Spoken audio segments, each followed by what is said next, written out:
Est-ce que vous trouvez l'argent pour vous financer? Est-ce que les exploitants de GNL trouvent l'argent pour le financer? Parce qu'on était hier avec Maud Caillot, qui est cofondatrice de Greengot, qui nous disait ne mettez pas votre argent dans les banques traditionnelles, mettez-le dans les banques vertes, parce que sinon votre argent va servir à financer des champs de pétrole, des champs de GNL.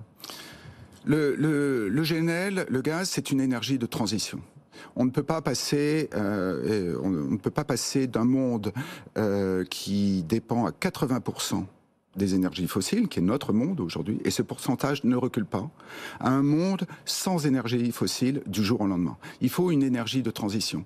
Si on supprimait le charbon aujourd'hui et on le remplaçait par du GNL, on baisserait les émissions de la planète de l'ordre de 15%. C'est énorme. C'est bien plus que tout ce dont on peut rêver. Et là, Maud Caillot, que je connais bien et que j'apprécie, qui est une personne remarquable, ne peut pas offrir un tel progrès avec un financement vert. Au contraire, il faut financer le GNL pour réduire les émissions de CO2. Vous voyez bien à quel point justement c'est compliqué de convaincre d'investir sur quelque chose qui est une transition. C'est ça qui est très difficile à vendre. C'est difficile, mais si vous voulez, je pense que dans une guerre, et la guerre, le combat que nous menons contre le CO2 est une véritable guerre. Dans une guerre, il faut être très pragmatique. Quelles sont les solutions qui marchent? Quelles sont les solutions qui marchent pour réduire le CO2?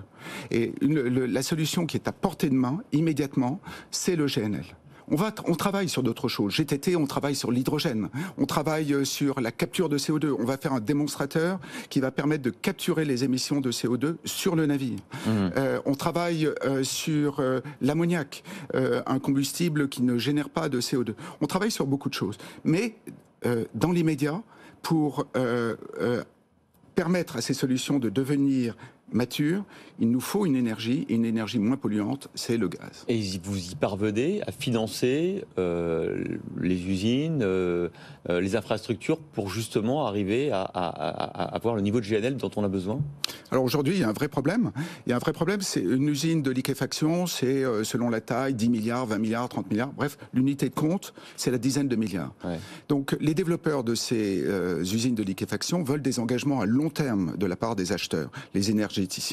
Aujourd'hui, en Europe, où on a toujours le gaz un peu honteux, on ne veut pas s'engager à long terme. On veut bien s'engager pour 5 ans. La crise actuelle, bon, on ne veut pas s'engager pour 10 ans.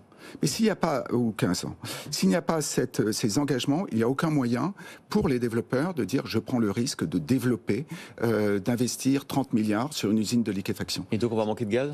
Eh bien, on va manquer de gaz assurément pendant les 2-3 prochaines années, mais éventuellement on va en manquer dans 4 ans, dans 5 ans, dans 10 ans.